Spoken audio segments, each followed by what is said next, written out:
Hi నమస్తే welcome to my channel Vasumathi vlogs. నిన్న చెప్పినాను కదా జొన్న కుడుములు చూపిస్తాను క్లియర్గా వ్లాగ్లో అని షార్ట్ వీడియో చూసిన వాళ్ళకి చెప్తున్నా. జొన్న కుడుములు నానబెట్టేదంతా చెప్పిన అందులో నేను సగము ఏం చేస్తానంటే ఫ్రిడ్జ్లో పెట్టేసాను. మా పిల్లలు బర్త్డే పార్టీకి పోయినారని చెప్పాను కదా, అలా వాడుకోకండి. ఎందుకంటే లైట్గా పులుపు వచ్చింది. నేను వండుకున్నప్పుడు ముందు రోజు చాలా బాగుంది. నాకు లైట్గా ఇడ్లీ పిండికి వచ్చినట్టు లైట్గా పులుపు వచ్చింది. సో ఎప్పుడైనా ఎమర్జెన్సీకి అట్లా చేసుకోండి. పొద్దున్న నానబెట్టి సాయంత్రము చేసుకోవాలన్నమాట, లేదా సాయంత్రం నానబెట్టి పొద్దున్న చేసుకోవాలి. ఇంతే తప్ప దాన్ని ఇడ్లీ పిండిలాగా పొద్దున్న నానబెట్టి సాయంత్రం రుబ్బి మళ్ళీ రేపు పొద్దున్న వేసుకోవడం లాంటివి చేయకండి. సో బాగుంది, లైట్గా పులుపు వచ్చింది. మేము ఎప్పుడు అట్లా జొన్న కుడుములు లైట్గా పులుపు తినలే. పిల్లలు తిన్నారు, పిల్లల కోసం చేసే వీడియో ఇది. జీలకర్ర పొడి వేసా, సన్నగా ఉల్లిపాయలు కట్ చేసేసా, ఉప్పు సోడా అండి. నేనైతే గట్టిగానే ఆ రోజు నానబెట్టినది చూసారు కదా మీరు లాస్ట్ షార్ట్స్లో. ఫస్ట్ టైం చూస్తుంటే అది చూడండి. అందులోదే ఇడ్లీ పెట్టేటప్పుడు చూసుకొని మళ్ళీ కొంచెం నీళ్లు చిలకరించుకున్నాను. ఎందుకంటే కుడుముల్లాగా అంటే గట్టిగా చేస్తుంది మా అమ్మ. అదేమవుతుందంటే ఉడికేసరికి ఇంకా గట్టిగా అయిపోయి కొంచెం గొంతు పట్టుకున్నట్టు అవుతాయి అన్నమాట. అందుకని నేను కొంచెం పల్చగా పెడతాను.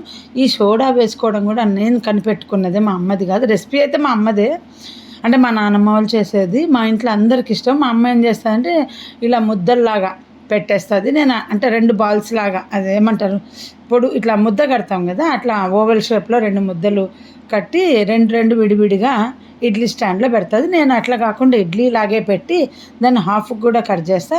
మళ్ళీ ఒకసారి చెప్తున్నా, జొన్న నూక ఎట్లా వేసుకోవాలంటే 2 జొన్నలు 1 కందిపప్పు 2 కలిపి మిక్సీలో సన్నగా నూక వచ్చేలాగా వేసుకోవాలి. మా అమ్మ జల్లెడ బట్టి పిండి పక్కకు తీసి నూక మాత్రమే తడుపుతుంది. ఆ తర్వాత ఆ పిండి మళ్ళీ పొద్దున కలిపి పెడుతుంది. జీలకర్ర, పచ్చిమిర్చి, ఉప్పు, తర్వాత ఉల్లిపాయలు అన్నీ విడిగా అట్లా కొంచెం అట్లా మగ్గిచ్చేసేస్తుంది. నేను అట్లా కాకుండా డిఫరెంట్గా ఇట్లా పెడుతుంది మా అమ్మ, ఇట్లా బాల్ కట్టి పెడుతుంది. నేను చేసేది అలా రాదు, ఎందుకంటే కొంచెం పల్చగా పెడతాను కదా. నాకు మా అమ్మ స్టైల్లో కాదు, నా స్టైల్లో చూపిస్తున్నాను. మా అమ్మ చేసే స్టైల్ నేను ఎప్పుడు ఒకసారి గమనించిన అంతే, మా ఇంట్లో చేయించుకున్నప్పుడు. అది చల్లారితే అండి గొంతు పట్టుకున్నట్టు అవుతుంది. అందుకని చెప్తున్నా, కొంచెం సోడా వేసుకోండి. ఇంకా నాది కొంచెము పప్పు అయింది నూక, అంత పప్పు కాకూడదు, సన్న నూక వేసుకోవాలి.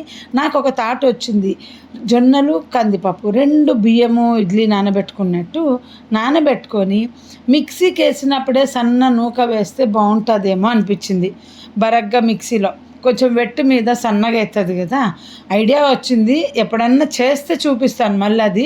ఇంకా ఇప్పుడేం చేయనండి, ఇవన్నీ సంవత్సరానికి 2 సార్లు అండి నేను చేసుకుని. ఇలా సోడా వేసా చూడండి. పిల్లలు అన్నారు చాలా బాగుందమ్మా, కానీ కారం నువ్వు కొంచెం కారం చేసావని. నేను పెట్టిన దాంట్లో 11 ఇడ్లీలు వచ్చినాయి. ఇవి మామూలుగా చిన్నది అనింది అమ్మ, ఎందుకమ్మా టేస్ట్ బాగుంది కానీ 4 కంటే తినలేకపోతున్నంటే, అవి హెవీ నన్న తినలేము అని చెప్పిన. ఎక్కువ తినలేమండి, అందుకు చెప్తున్నా. పెద్దవాళ్ళు కూడా 4, 5, మహా అయితే 5 తింటామండి, అంతకంటే తినలేం. ఉపవాసం ఉన్న రోజు మా ఆయన 5 తిన్నారు, నేను 4 తిన్నాను అంతే. అప్పుడు కూడా ఇంతే, 6 తిన్నారు మా ఆయన.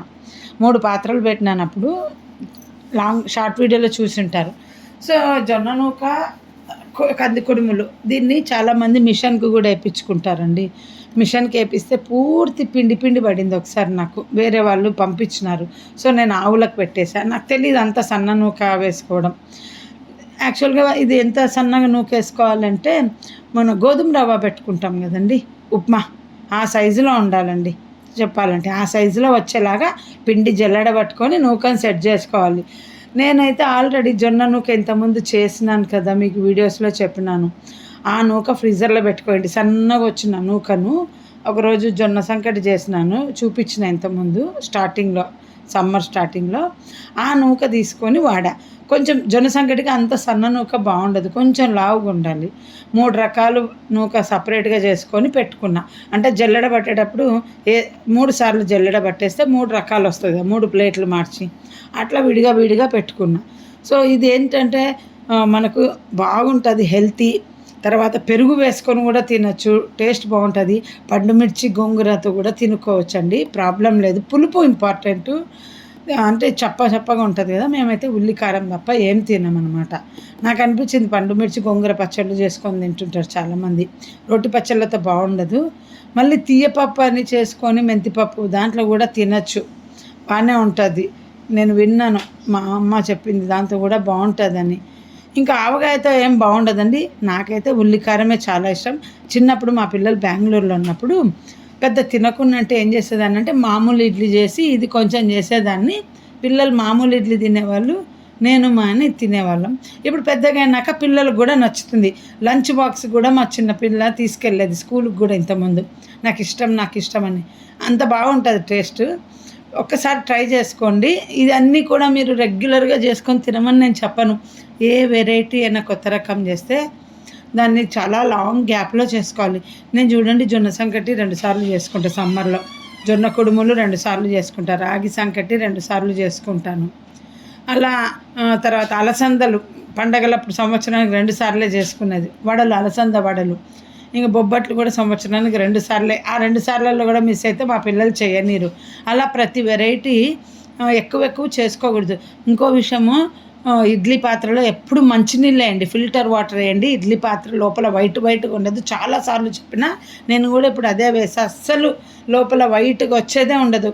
ఏంటంటే 2 సార్లకు ఒకసారి కూడా ఇడ్లీ పాత్ర కడుక్కోవచ్చు. బట్ ఇప్పుడు ఏంటంటే మాది కొంచెం ఎక్కువసేపు ఉడకబెట్టాను కదా, లైట్గా మాడినట్టు అయింది.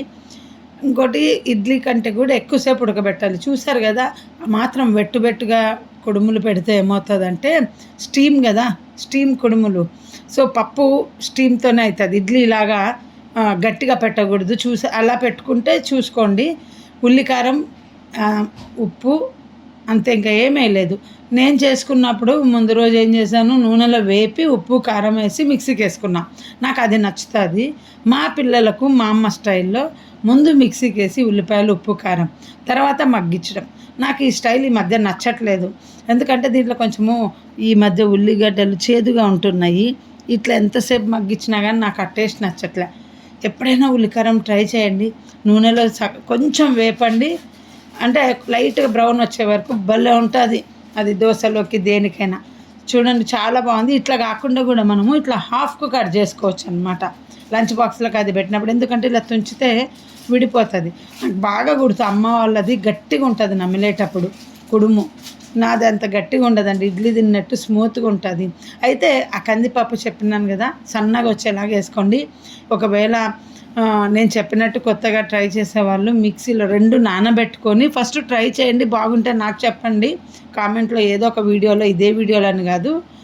సో నేను కూడా ట్రై చేస్తాను. ఇప్పుడు నాకు జొన్నలు లేవు నా దగ్గర. ఇదివరకు ఏం చేసేదానంటే జొన్నలు, కందులు 2 మిక్సీకి వేసి రెడీగా పెట్టుకునేదాన్ని డబ్బాలో. ఇప్పుడు జొన్నలంతా మొన్న వేసేసాను కదా, మళ్ళీ ఇప్పుడు జొన్నలు తెచ్చుకొని అంత ఓపిక లేదు. మంచి జొన్నలు తెచ్చుకోవాలండి. ఏమంటారంటే రాయచూరు జొన్నలు కొంటారు మా వాళ్ళు. ఇంకా ఇక్కడ ఒకటి చూపిస్తున్నాయి, చీపురుతో కడుగుతున్నాను. ఇది కొత్త చీపురు అండి, కొనుక్కొని వచ్చిన నేను. దేనికి, సింకు కడగడానికి అని. పొడవు ఎక్కువ ఉంది. అంటే యాక్చువల్గా బాత్రూమ్కి అని తెచ్చుకున్నాను. అది ప్లాస్టిక్ కూడా కాదు, అది ఏం మెటీరియల్లో తెలీదు. బాత్రూంలో ఉన్నాయి కదా, పోయినాయి అనుకొని తెచ్చినాను. బాగుంది సరే అని ఇక్కడ సింకు కడగడానికి పెట్టుకున్నా. ఈ పుల్లలు ఏం పుల్లలో కానీ కట్ చేస్తే కూడా కట్ కాలేదు. చాకు హీట్ చేసి కూడా కట్ కాల, పొడుగుటివి. ఆ కట్ చేసేటప్పుడు ఆ చిన్న పోగులు ఎగిరిపన్నాయండి నా మీద. అవి కుచ్చుకుంటూనే ఉన్నాయి, ముళ్ళులు గుచ్చుకున్నట్టు. చాలా కష్టపడ్డానండి ఆ చీపురు. అసలు ఇంకా అన్ని అప్ అండ్ డౌన్స్గా ఉన్నాయి ఆ పుల్లలు. ఇట్లా గిన్నెలు పాల మీద మీగడ, ఇవన్నీ గట్టిగా మనం తోమి వేయాలి కదా, ఆ వేసే బదులు ఆ చీపురు పెట్టుకొని అన్నీ అట్లా వేసి డిష్ వాషర్లో పెట్టేస్తే అప్పుడు నీట్గా క్లీన్ అవుతాయి. ఇంకా చెప్పండి, వీడియోలో మీకు అంత అర్థమైంది. ఏమన్నా డౌట్ ఉంటే ఎవరైనా అడిగితే చెప్తా. Bye, see you. మళ్ళీ నెక్స్ట్ వీడియోలో కలుద్దాం.